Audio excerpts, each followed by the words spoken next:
Muy buenas tardes. Nuestra primera conferencia de la tarde sufrió un leve cambio a solicitud de nuestro señor expositor. Ahora se llama El cambio en la productividad agrícola en Costa Rica, a cargo de don Alberto Trejos Zúñiga. Presenta el dossier de vida el señor Francisco Campos Barahona, director de la Junta Directiva del Colegio de Profesionales en Ciencias Económicas.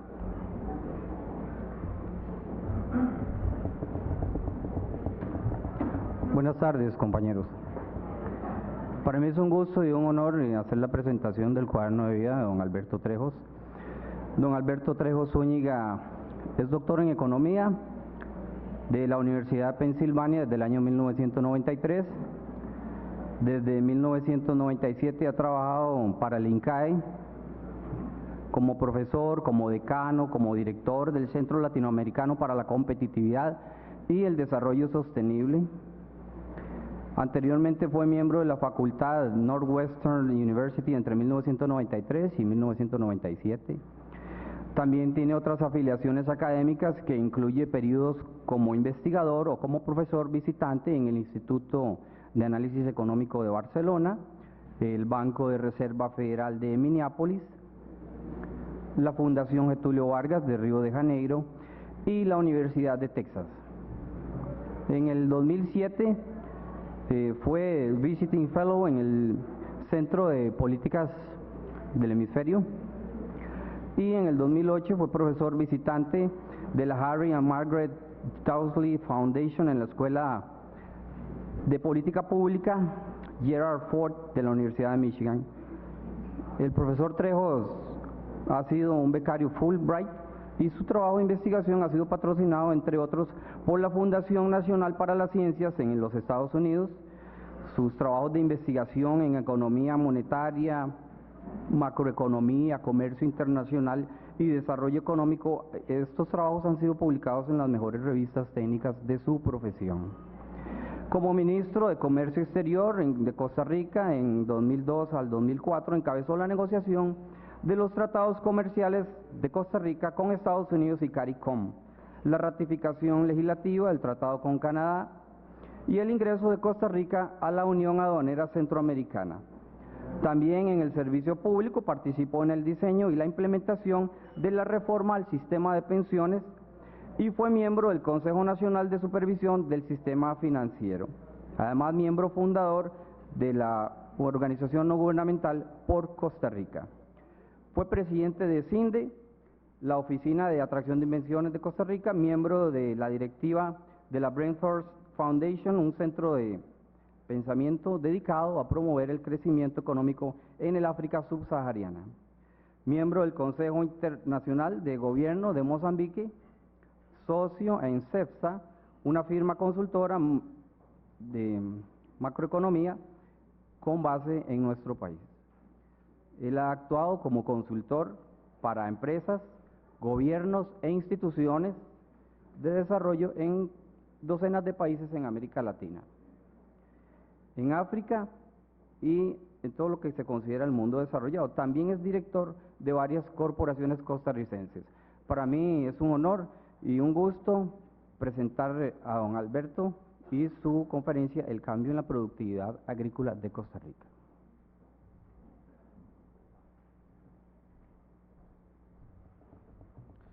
Buenas tardes. Aquí me toca entre el almuerzo y la mejenga, así que vamos a ver cómo nos va. Y tengo que empezar disculpándome porque fue definitivamente mía y no del colegio la confusión que llevó a que el cambio de título no lo recibieran ustedes. Al final voy a hablar de tipo de cambio, no solo porque los dos temas se amarran, sino porque me parece que si alguien vino a oír hablar de eso, pues en la de menos se aburre oyendo hablar de agricultura.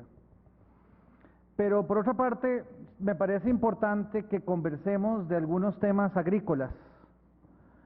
Lo que les voy a presentar es producto de un par de artículos recientes míos y de mediciones que la verdad me llamaron mucho la atención sus resultados. Los costarricenses tendemos a tener un prejuicio sobre cómo serán estos números, que es muy diferente de cómo son en realidad. y por eso creo que vale la pena que hablemos del tema. Los argumentos centrales que les voy a plantear. El primero es que aquí ha habido un cambio grande en nuestra agricultura, que ha sido un cambio que en muchos sentidos ha sido para bien. Tendemos a pensar en la agricultura peyorativamente, negativamente. Hay algunos fenómenos negativos que voy a señalar, pero dentro de esos fenómenos negativos, la agricultura costarricense ha tenido un aumento de productividad muy significativo en los últimos 20 años. Ese aumento de productividad es el más alto de América Latina con mucho. Ese aumento de productividad además ocurre básicamente, creo yo, por un cambio en la política comercial.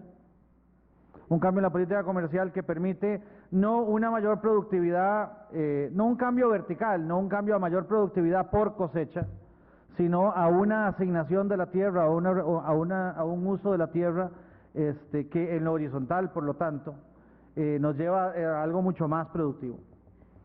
Este cambio además creo yo era necesario para una serie de temas en este sector. Y la primera parte de lo que les voy a presentar va a ser simplemente esa cuantificación, cuál ha sido el cambio en el uso de la tierra en Costa Rica en estos años, y a raíz de eso, cuál ha sido el incremento de la productividad. Ese digamos que es el capítulo bonito. Hay un capítulo feo. Este cambio pudo haber sido acompañado no solo de un crecimiento, el cambio o la mejora en la productividad por cambiar el uso de la tierra, pudo haber sido además acompañado de un aumento de productividad dentro de cada cosecha. Y eso no ocurrió. Entre otras cosas, eso no ocurre porque la política agrícola ha ido prácticamente desapareciendo, tanto en cuánto cuesta como en qué hace. Y por lo tanto hemos fracasado en algunas dimensiones del desarrollo agrícola. Y tenemos todavía unas cuantas bellezas, ¿verdad?, en nuestra política agrícola que son prácticamente indefendibles, carísimas y muy poco conducentes al desarrollo o a la equidad. Esta es mi manera de decirles, si alguno de ustedes está en la actividad arrocera, pues acomódese, ¿verdad? Porque ese va a ser uno de los temas que voy a tocar, ¿verdad?, la ineficiencia de nuestra actual política arrocera. Y bueno, luego voy a hacer una transición que realmente no era parte de la presentación y que es consecuencia del error que tuvimos en los títulos, ¿verdad? Una transición a lo que nos está pasando en el mercado cambiario. Yo lo considero muy grave, un problema grave, un fenómeno que ciertamente merece atención. Y voy a tratar de darles ahí mis opiniones sobre por qué creo que existen instrumentos de política pública a disposición de las autoridades que permitirían tratar de compensar lo que movimientos de capital, más que fenómenos en la cuenta corriente, están provocando en el mercado cambiario, que tiene un costo real gigantesco y que está haciendo, entre otras cosas, que la recuperación de Costa Rica después de la recesión global sea una recuperación no con la velocidad a la que estamos acostumbrados, sino una recuperación mucho más lenta. Y bueno, ¿por qué meto el tiempo de cambio al final? Bueno, entre otras cosas porque el sector agrícola es uno de los sectores que por su naturaleza están más expuestos a verse dañados por lo que está pasando en el mercado cambiario. Bueno, vámonos al punto de partida. Si uno arranca a ver qué hace con una empresa, tal vez lo primero que tiene que hacer es preguntarse, bueno, ¿cuáles son las peculiaridades de esta empresa? ¿Cuáles son sus fortalezas? ¿Cuáles son sus recursos excepcionales? ¿Cuáles son sus amenazas? ¿Qué es lo que tiene? ¿Qué es lo que no tiene? Si uno empieza si trata de hacer algo parecido con el agro costarricense, ¿qué es lo que tenemos nosotros? Le llama la atención que somos un país muy extremo. En nuestra dotación de recursos agrícolas somos un país muy peculiar. Estamos o en la punta de arriba o en la punta de abajo en casi todas las tablas, ¿verdad? Por una parte, somos un país, pensemos en qué tenemos físicamente. Somos el país más llovido, afuera de un par de islas por ahí, el país continental más llovido del mundo. Sobre todo en la región del país a donde está el grueso de la agricultura. Por otra parte, somos un país muy pobre en dotaciones agrícolas, igual que la precipitación está en el lado de la izquierda, en el lado de la derecha está la tierra disponible por persona, y nosotros somos este pelito de aquí. ¿Sí? Nosotros tenemos 1/10 de hectárea arable por habitante, lo que significa que tenemos menos tierra que los ingleses, por ejemplo, menos tierra que algunos países del norte de Europa. O sea que somos bastante pobres en cantidad de tierra. Por otra parte, esa tierra es volcánica en su totalidad. Está a la par del bloque de biomasa más importante del mundo en su totalidad. Es tropical en su totalidad. En buena parte está a altura y en buena parte con una topografía accidentada.